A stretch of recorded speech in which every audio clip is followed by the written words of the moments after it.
Tragédia no sul do estado. Desabamento de casa provoca a morte de 3 pessoas em Criciúma. As causas do acidente estão sendo investigadas.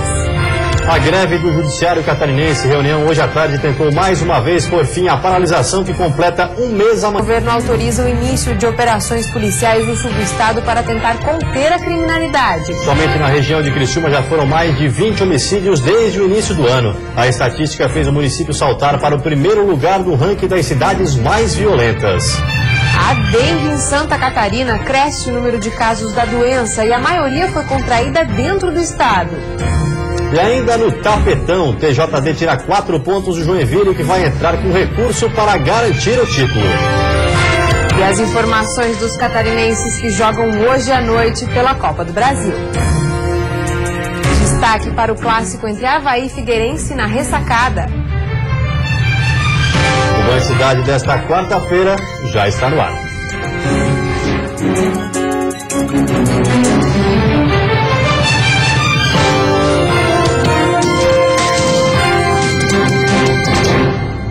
Olá, boa noite. Boa noite. O aumento dos casos de violência no sul do estado motivou um encontro entre representantes da região e o governador Raimundo Colombo. Operações especiais das polícias civil e militar devem ser feitas ainda esta semana para tentar coibir a ação dos criminosos. A reunião foi entre autoridades e empresários de Criciúma e o governador Raimundo Colombo. O assunto debatido foi principalmente questões relacionadas à segurança pública no sul do estado. O governador de Santa Catarina deve intensificar operações policiais nas áreas mais críticas e, para isso, policiais de outras regiões realizarão algumas operações ainda nesta semana. Além disso, o governador do estado prevê também um aumento no efetivo ainda este ano. Estamos fazendo um novo concurso público para chamar mais policiais militares. Em março já ingressou um número significativo, está agora um novo concurso em andamento e também a conclusão do concurso da Polícia Civil. Para o prefeito de Criciúma, o encontro foi positivo, já que medidas emergenciais precisavam ser tomadas. Pontuando os problemas e as ações, segundo o próprio governador, começam quase que imediatamente dando uma resposta às angústias e aos anseios da sociedade criciumense. Toda essa mobilização se deve a um início de ano violento aqui no sul do estado. Somente na ANREC, região que compreende 12 municípios, foram 34 homicídios desde o início do ano. Em Criciúma, são 21 casos, o que faz com que o município de cerca de 200 mil habitantes seja proporcionalmente o mais violento de Santa Catarina em 2015. O caso que mais repercutiu aconteceu no último dia 27, quando a médica Mirela Perucchi foi morta a tiros em uma tentativa de assalto na região central de Criciúma. Os 2 suspeitos do crime, um maior e um menor, já foram detidos.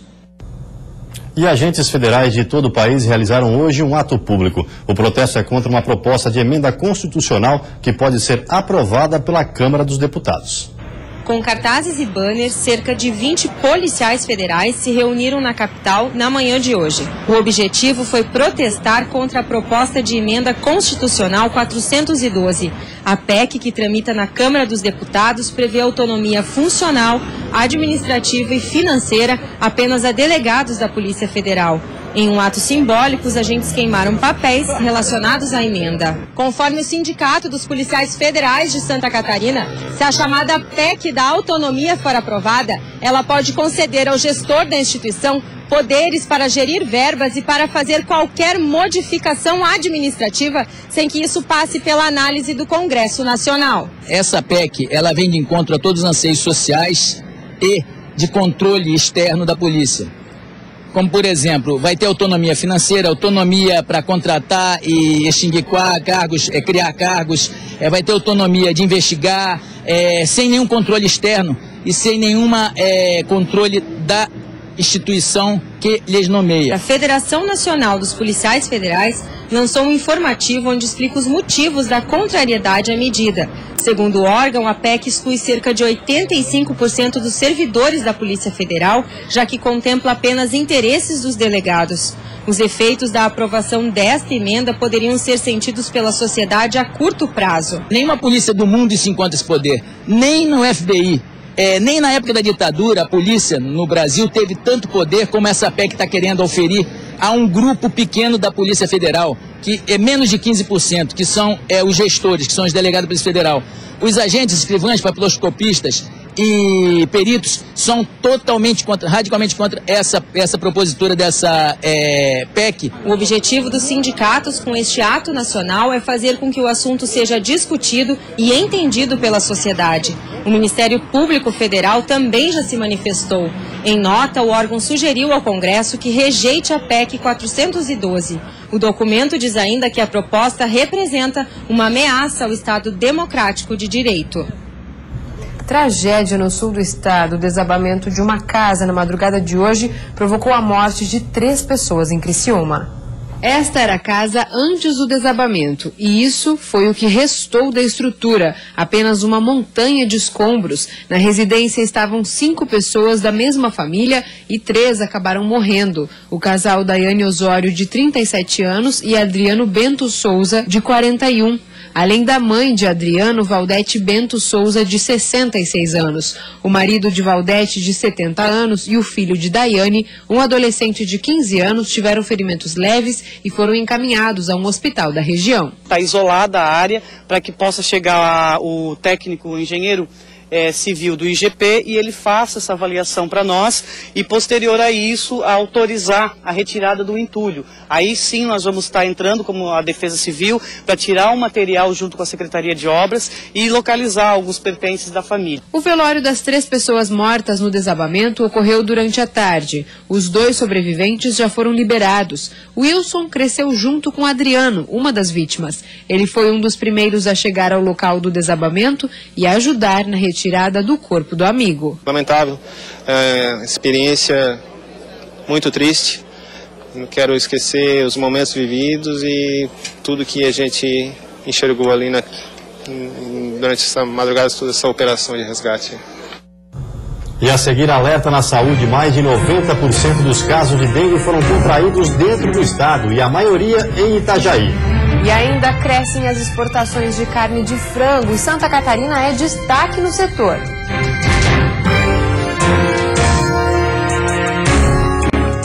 A Claro quer convidar você e sua família para conhecerem o Combo Multi, o combo mais completo do mercado, com TV por assinatura, internet rápida, telefone fixo e celular.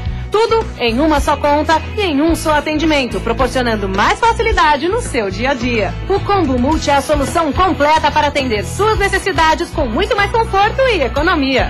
Com o Combo Multi você tem TV por assinatura, internet rápida, telefone fixo e celular com 4G. Para ter o seu Combo Multi é muito fácil. Ligue agora para 3003-3444 e assine já. A partir de R$ 198,80 você terá TV por assinatura, internet rápida, telefone fixo e celular com 4G. Tudo isso em uma só conta e em um só atendimento. Tá esperando o quê?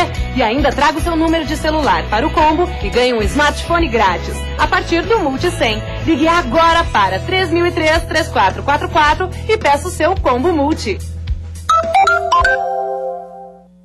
O IPENO oferece tratamento odontológico no curso de especialização em ortodontia. Faça uma avaliação para a colocação de aparelhos ortodônticos e outros tratamentos dentários. Agendamento de consultas. Fone 3025-2400. Band Cidade. Oferecimento. Todo mundo tem um grande motivo para comprar no Queres.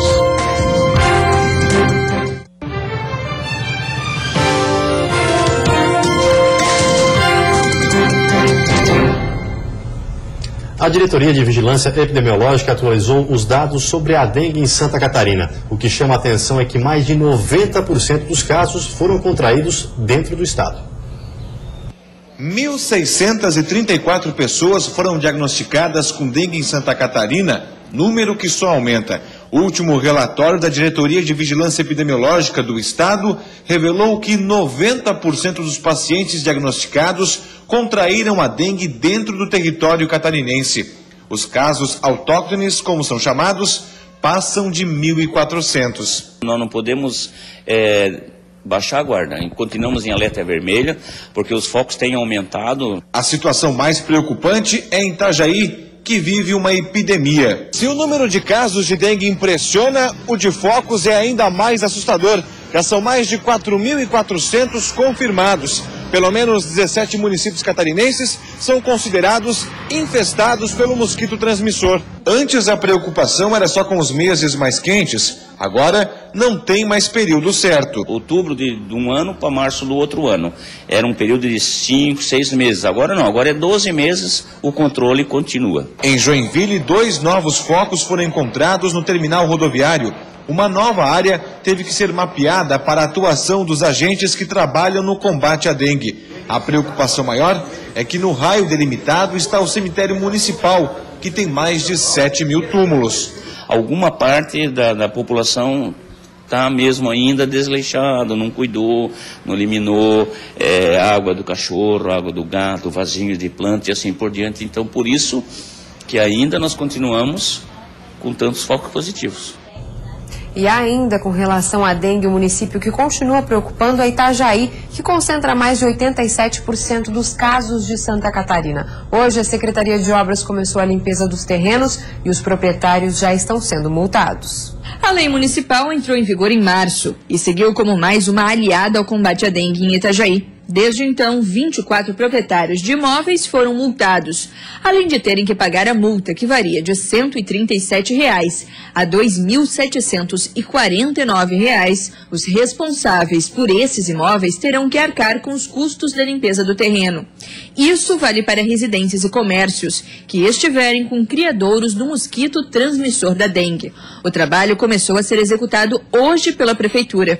Depois da notificação, os proprietários têm o prazo de 10 dias para se adequarem. Aí, então, se caso as recomendações de limpeza não forem cumpridas, são aplicadas as multas. No caso dos imóveis comerciais, além dessa multa, as atividades podem ser suspensas por 1 mês e a autorização de funcionamento cassada. O prazo para o pagamento da multa é de 30 dias. Itajaí tem 1.435 casos confirmados de dengue. Desses, apenas 10 foram contraídos em outras cidades. Conforme a Diretoria de Vigilância Epidemiológica do Estado, o município passa por uma epidemia da doença, com taxa de incidência de 545 casos para cada 100 mil habitantes. Aqui na região, além de Itajaí, Balneário Camboriú e Itapema sofrem com infestação do mosquito. A quinta-feira vai ser de nebulosidade variável, com chuva isolada pela manhã na maioria das regiões. À tarde, aberturas de sol a partir do oeste. Temperatura em pequena elevação. A mínima fica em 5 graus na Serra e a máxima em 23 no litoral norte do estado. No Planalto Norte, mínima de 13 e máxima de 20 graus. No oeste, Vale do Itajaí e Grande Florianópolis, máxima de 22. E no sul, mínima de 14 e máxima de 20 graus. E o alerta para a febre de mormo continua no estado. Nessa semana, uma propriedade foi interditada com a suspeita da doença, que atinge cavalos e pode ser transmitida para seres humanos. A propriedade interditada na Serra com suspeita de mormo foi em Ponte Alta. Um dos animais teve contato com um cavalo infectado em São Cristóvão do Sul e, por isso, foi preciso a intervenção. Essa propriedade, a Cidasc visitou, interditou essa propriedade, coletou seus animais. É importante dizer que nenhum animal tinha sintoma de mormo, mas a gente está aguardando o resultado. Outras 2 propriedades no estado também foram interditadas com a suspeita de mormo. Nesses casos, é realizado um exame para confirmar a doença, que leva até 15 dias para ficar pronto. Nesse período, fica proibida a entrada e saída de animais da propriedade, até que o resultado do exame seja liberado. A febre de mormo foi detectada em Santa Catarina em abril. Até então, o estado era livre da doença, que ataca o sistema respiratório dos cavalos e pode levar a óbito. Os seres humanos também podem ser infectados. Na época, eventos com os animais foram cancelados. Hoje, segundo o gerente da Cidasc, para participar de rodeios e exposições, por exemplo, é preciso apresentar o resultado do exame de mormo do cavalo. A Cidasc está presente, está fiscalizando, e as pessoas que forem flagradas no trânsito sem o exame do mormo, elas estão sujeitas a penalidades previstas em lei. As exportações brasileiras de carne de frango cresceram quase 10% em comparação a abril de 2014, atingindo 1,7 bilhão de reais. Frango inteiro, em cortes, processados, salgados e embutidos foram os principais produtos exportados. Angola e Hong Kong estão entre os maiores compradores que influenciaram o desempenho positivo. Santa Catarina tem um rebanho de aproximadamente 160... No primeiro confronto judicial, deu Figueirense. O Joinville foi condenado por relacionar um jogador irregular na segunda fase do Catarinense. A decisão saiu ontem, depois de 90 minutos, no TJD, em Balneário Camboriú, mas ainda não é definitiva. O terceiro capítulo da decisão terminou com uma goleada a favor do Figueirense. Foram 4-0. Os auditores da Comissão Disciplinar do Tribunal de Justiça Desportiva de Santa Catarina condenaram Joinville por relacionar irregularmente o lateral direito André Krobel no último jogo da fase hexagonal. A pena imposta foi a perda de 4 pontos e uma multa no valor de R$8 mil. Mesmo com o resultado, o alvinegro não pôde comemorar o título. O tribunal vai ter que lavrar um voto, intimar as partes. Da intimação, o Joinville tem 3 dias para recorrer. Depois o tribunal vai intimar a Procuradoria e Figueirense em mais 3 dias para apresentar a resposta, contra razões. E aí depois vai ser marcado um julgamento do pleno. A decisão da comissão disciplinar já era, de certa forma, esperada pela diretoria e advogados do JEC. Apesar da derrota, o Joinville não vai jogar a toalha e, por enquanto, nem mesmo devolver o troféu que ergueu no domingo. O departamento jurídico do clube promete suar a camisa e esgotar todas as possibilidades de recursos. Assim que receber a decisão por escrito, o Joinville tem 3 dias para apresentar o recurso, que vai ser feito ao Pleno do Tribunal de Justiça Desportiva, composto por outros 9 auditores. A defesa se baseia no próprio regulamento do campeonato, que permitiu a inscrição do lateral como jogador não profissional. Não há lugar nenhum, norma nenhuma que diga que quando ele completa ao longo de uma competição, ele perca a condição de jogo, de inscrição que ele tinha adquirido. Então, no nosso entendimento, ele estava apto para terminar aquela competição, diferente se fosse um campeonato novo que começasse hoje. Uma batalha extracampo que promete uma exaustiva prorrogação. O resultado do próximo julgamento também é passível de recurso. Com isso, vai caber ao Pleno do Superior Tribunal de Justiça Desportiva, no Rio de Janeiro, julgar o mérito em definitivo. Avaí e Figueirense entram em campo logo mais às 10 horas no estádio da Ressacada. É o jogo de ida pela segunda fase da Copa do Brasil. O Leão da Ilha não faz um jogo oficial há 22 dias. Por isso, a expectativa é grande para o confronto de logo mais. Até porque o adversário é o maior rival do Avaí, o Figueira. O time da Ressacada não vai ter a esperada estreia de Adriano, mas Eduardo Neto deve retornar à equipe. O técnico Gilson Klein está otimista, mas fala em respeito sim pelo adversário. Vejo muita consistência, né? Dá pra ver que é uma equipe bem treinada, uma equipe que, além de tomar poucos gols, é uma equipe que sabe usar muito a bola aérea. No Figueira, continua o mistério sobre a escalação do time que entra em campo, que só deve ser conhecida essa escalação 45 minutos antes do início do jogo. O técnico Argel ainda não vai poder contar com Carlos Alberto e o goleiro Felipe, recém-contratados. Os dois estão aprimorando a parte física.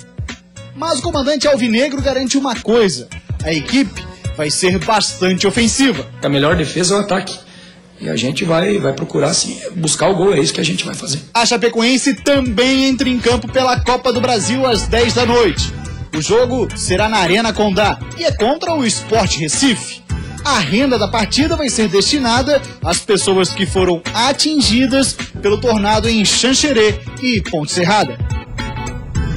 E a seguir, a Justiça Italiana suspende a extradição do catarinense Henrique Pisolato para o Brasil. E ainda greve no judiciário. A OAB mediou negociação hoje na tentativa de pôr fim à paralisação.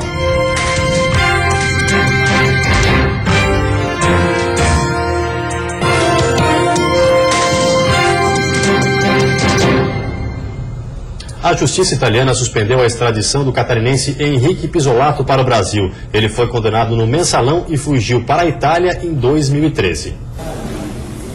A corte italiana irá analisar o recurso do ex-diretor do Banco do Brasil no dia 3 de junho. A defesa de Pisolato alega que a decisão do governo italiano contraria uma lei recente. Pisolato foi condenado a 12 anos e 7 meses de prisão no julgamento do mensalão do PT, pelos crimes de corrupção passiva, peculato e lavagem de dinheiro. Antes de sair o mandado de prisão em 2013, ele fugiu do país. A fuga ocorreu no dia 11 de setembro. Ele saiu de casa em Dionísio Cerqueira, atravessou a fronteira com a Argentina, pegou um voo para Barcelona, na Espanha, e seguiu de carro até o norte da Itália. Pisolato permaneceu um ano foragido e foi encontrado preso pela Interpol em 2014 com documentos falsos. Em primeira instância, a justiça italiana negou o pedido de extradição ao Brasil.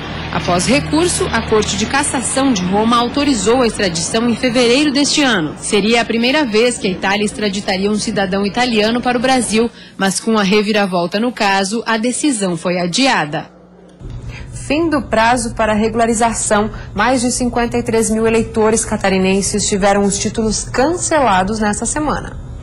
Dos mais de 55 mil eleitores catarinenses que não votaram e nem justificaram as ausências nas 3 últimas eleições, pouco mais de 1.500 respeitaram o prazo para regularizar a situação eleitoral, que encerrou no dia 4 de maio. Quem não votou e não justificou as ausências nas 3 últimas eleições perdeu o título de eleitor. Já quem não compareceu apenas no último pleito ainda não terá o título de eleitor cancelado, mas também precisa regularizar a sua situação. Para isso é preciso procurar o cartório eleitoral o quanto antes. O eleitor que não votou e não justificou em uma eleição ou em um turno de uma eleição, ele também não está regular, mas não está passível de cancelamento o seu título eleitoral, mas ele também deve comparecer ao cartório eleitoral para regularizar a sua situação, porque ele também não tem quitação eleitoral. A obrigatoriedade do voto é para os maiores de 18 anos e para quem tem menos de 70 anos, né? Quem tem voto facultativo então, menor de 18, maior de 70 e analfabeto. Com o título cancelado, o cidadão fica impedido de tirar passaporte e carteira de identidade, renovar matrícula em estabelecimentos de ensino mantidos pelo governo e ainda prestar concurso ou assumir um cargo público. Integrantes da Comissão de Negociação do Tribunal de Justiça e representantes do Sindicato dos Servidores do Poder Judiciário do Estado estiveram frente a frente mais uma vez. O encontro foi uma tentativa do OAB de intermediar as negociações e colaborar com o fim da greve do Judiciário. A paralisação completa 30 dias nesta quinta-feira e afeta oficialmente as atividades em 19 comarcas. Os servidores pediam um aumento real de 16% e a entrega do novo plano de cargos e salários para votação na Assembleia Legislativa, mas já sinalizaram que podem ceder a um reajuste menor. O percentual de pedido era 16%. Você pode baixar isso bem pela metade. O Tribunal de Justiça estima que 40% dos 6.800 profissionais estão de braços cruzados e chegou a encerrar as negociações como forma de pressionar os grevistas a voltarem ao trabalho. Mas para a categoria, a adesão já chega a 90% e todas as 111 comarcas têm reflexos totais ou parciais da greve. A Ordem dos Advogados do Brasil em Santa Catarina, que chegou a solicitar sem sucesso a suspensão de todos os prazos judiciais no Estado, tentou intermediar o debate. Nós já temos um grande número de mandados parados, ações, audiências, atos que não foram praticados e foram suspensos. Por isso, nós temos que o quanto antes terminar esse período de greve para retomar logo o trabalho do judiciário. Nenhum representante do Tribunal de Justiça quis gravar entrevista. As reivindicações devem ser encaminhadas à presidência e ao pleno do TJ ainda hoje. E se houver tempo hábil, a categoria promete se reunir em assembleia no fim da semana e encerrar o impasse. A partir de agora, no entanto, os grevistas não poderão mais afixar cartazes e nem abordar os servidores que queiram trabalhar. A Justiça Estadual também determinou que os manifestantes não poderão ultrapassar a distância de 200 metros de fóruns e sedes do Judiciário. O grupo também estaria sujeito a descontos salariais de até 30% pelos dias parados. O sindicato da categoria informou que já recorreu da decisão. E você fica agora com o Jornal da Band. Uma ótima noite a todos e até amanhã. Boa noite para você. Até amanhã.